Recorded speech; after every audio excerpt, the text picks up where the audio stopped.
So let me predict that there will be very little employment generation in Bihar in organic terms.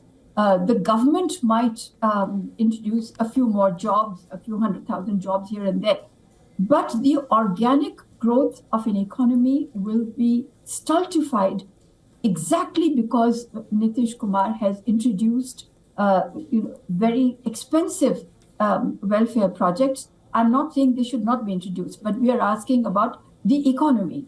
When you give 10,000 rupees to a poor woman, it is a bonanza for her. So let us assume she buys 2 or 3 goats. Another one sewing machine. Another one might might have, let's say, she will say for parking for motorcycles or whatever. Right. The question is, who amongst them is going to pay GST to the state? Who amongst them is going to pay, when you have construction, you have registration charges that go to the state, as you know. So the state coffers are not going to be positively impacted by these 10,000 rupees transfers to more than 1 crore women, maybe 1.25 crore women or 1.30.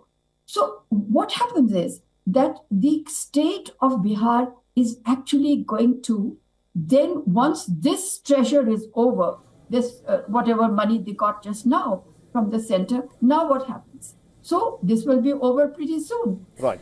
Then you have to go to the center again for another grant in aid.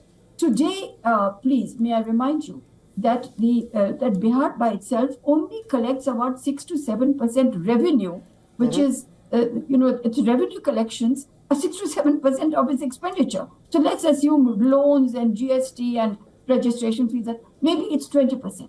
For 80% of its expenditure, it is dependent on the central government.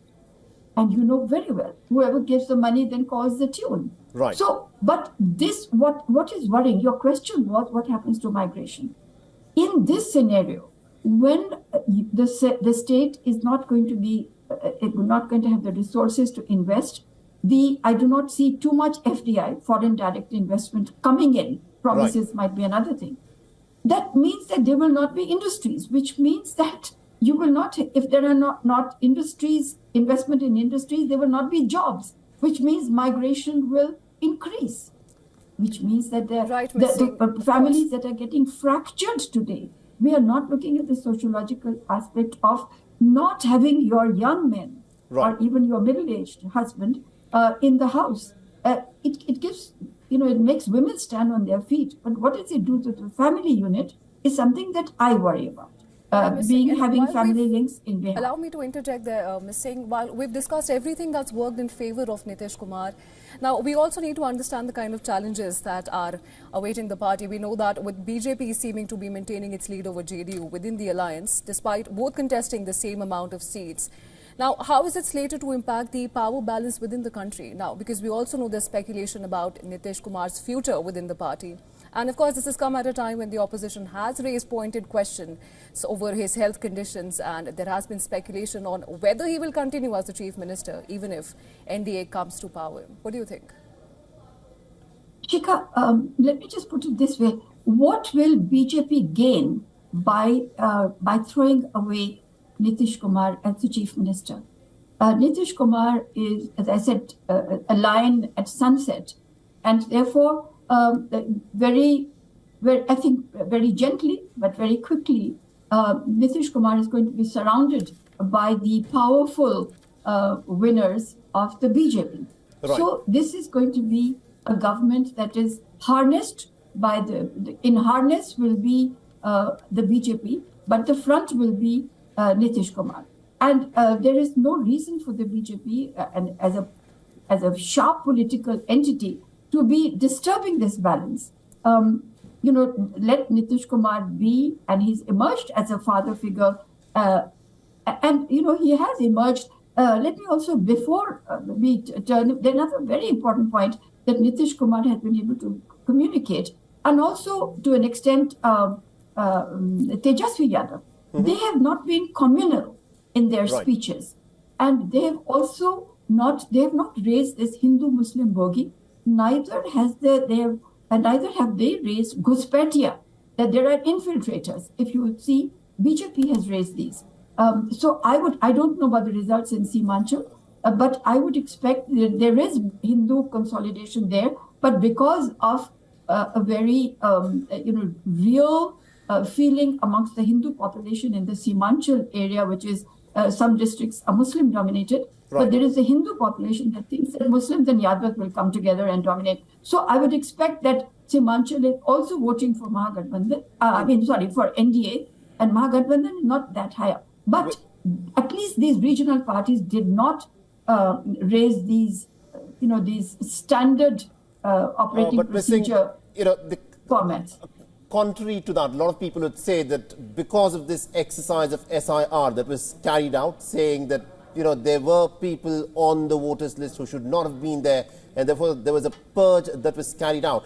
Even though the term Ghuspatia was not used that prominently, but that was the underlying theme in the lead up to the election with this SIR exercise, special intensive, Revision. The SIR exercise that was carried out. How do you think that has actually contributed to what has turned out in this election? I don't really have figures for Simanchal, where it has been alleged by people who are interested in alleging that Muslim voters have been have lost their ability, have lost their right to vote. So I have not looked at those figures.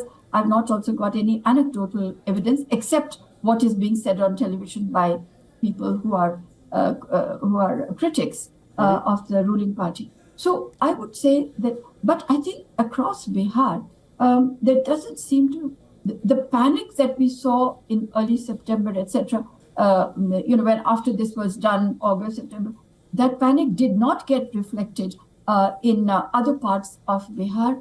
Then SIR does not seem to have played a role in condemning the NDA in the eyes of the voter, because the NDA is supposed to be the one which is close to the Election Commission. Election Commission has planned all this to support, all these conspiracy theories. So I don't think it worked. SIR. But some people would say the reason why the migrant population of Bihar, which went home for Chhath Puja, stayed back in the state to vote, is because a lot of people were afraid that if this time they do not vote, then their name could be struck off from the voter list if there were to be another special intensive revision that would take place in the state. Ms. Singh, looking as to how things are panning out here, this seems to be in many ways an end of the era in Bihar politics. Lalu Yadav has of course been out of the picture for quite some time, but is this, in your opinion, perhaps the last election that Nitish Kumar would be contesting in the manner that he has done this time around? Is this the end of the Mandal politics leadership that we witnessed in Bihar?